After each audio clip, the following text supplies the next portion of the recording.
Thank you, Luis. Boeing launched astronauts for the first time today, joining SpaceX as a second taxi service for NASA to the International Space Station.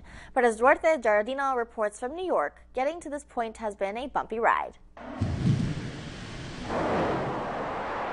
The blastoff for Boeing's Starliner spacecraft looked picture perfect.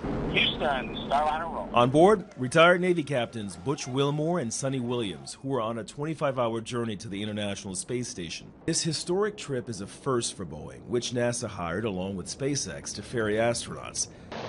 SpaceX successfully launched astronauts into orbit 4 years ago.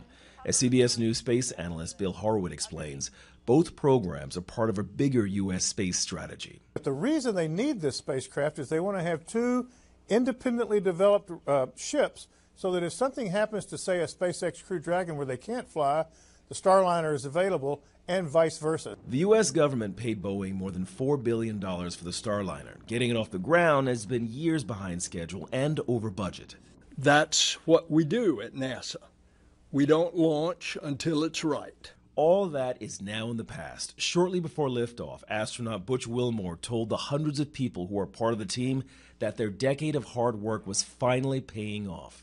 Sonny and I are honored to share this dream of spaceflight with each and every one of you. So with that, LC, let's get going. With Wednesday's launch, two private companies have now achieved what only 3 countries, Russia, the U.S., and China, managed to do: take humanity into space.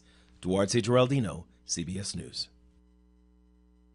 And if the mission goes well, NASA plans to alternate between SpaceX and Boeing for taxi flights beginning next year.